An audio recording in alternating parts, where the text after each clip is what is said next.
Hi everyone, welcome to this week's Halton Hills housing update.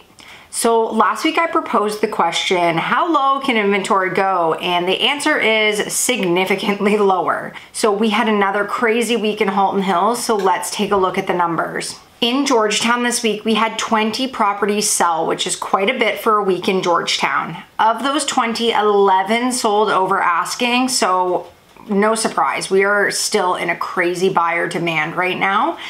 The interesting thing is we only had 10 new listings. So you know what that means. That means our sales far outpaced our listings and we are going to see inventory drop, and I mean seriously drop this week. In Acton, we had 2 properties sell and no new listings. So again, that is not going to help inventory. In Glen Williams, there was 1 sale and no new listings. In Limehouse, there was no movement, so no sales, no new listings. So in the rural market, we had 1 sale and 4 new listings. I had mentioned last week I'm going to be watching the rural sales because with inventory dipping so significantly in town, I am surprised that we're not seeing higher numbers in the rural market. I did see quite a few enter the sold conditional status there. So again, next week it'll be interesting to see because inventory levels are so low that I think rural has to start picking up because there is some decent available properties there. So now let's look at active inventory. Last week I said we had our lowest inventory of the year across the board at 84 active listings. Well, this week we are down to 74 active listings in all of Halton Hills. Of those 74, 8 are sold conditional, so that leaves us with 66 available properties. Not a lot of properties. In Georgetown, our inventory is the lowest level I've ever seen it. We are at 34 active listings. So when we look at our price points, under 700,000 only has 5 available properties and 4 of them are condo units. So we have 1 available freehold home under 700,000 in Georgetown. Another interesting thing is between 700,000 and 800,000, we are down to 2 active listings. That number was pretty high last week, and a huge chunk of our sales came between 700,000 and 900,000 last week. So I'm not surprised to see that 7 to 8 drop significantly. So between 800 and a million, we have 11 available properties. 5 of those are a new build, so that means there's only 6 properties, which means in Georgetown, under $1 million, we only have 13 available resale properties. The numbers still surprise me. So another price point we've been watching is our $1 million+ price point because of how things have been moving there. And inventory is down again this week. So we are down to 16 active listings in the $1 million+ price point. That is not a lot considering the demand we're seeing in that price point. We were seeing it push around 30, so inventory is like half of what it was.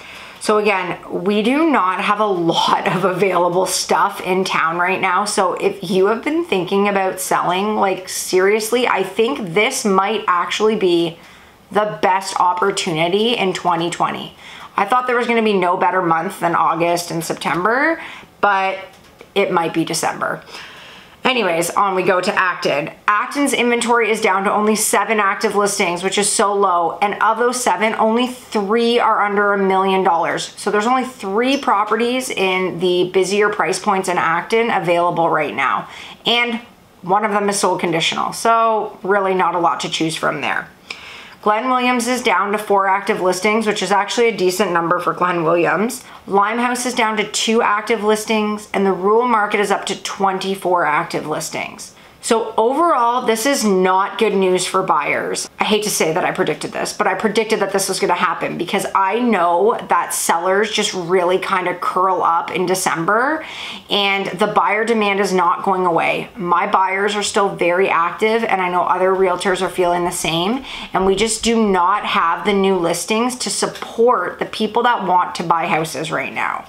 So often I talk to people about how January and February are actually really good months to think about listing. I would think about listing your house in December. I think our inventory levels are actually going to continue to drop, which feels kind of impossible, but it's going to happen. And so by the time January hits, I do think it will be a good time to sell as well. But it's a really interesting thought right now with what's happening to get your house on the market in December.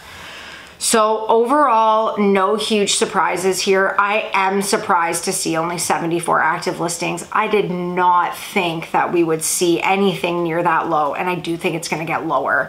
So I am really digging the numbers right now, and every week I'm excited to see where they land. So come back next Tuesday. Let's see how much more our inventory can drop, because I'm afraid it's quite a bit. And we'll just keep tracking what happens here in December, because this is crazy. So have a great week, everyone. I will be back next Tuesday to see if we can be even more surprised with where the numbers land. Have a great week.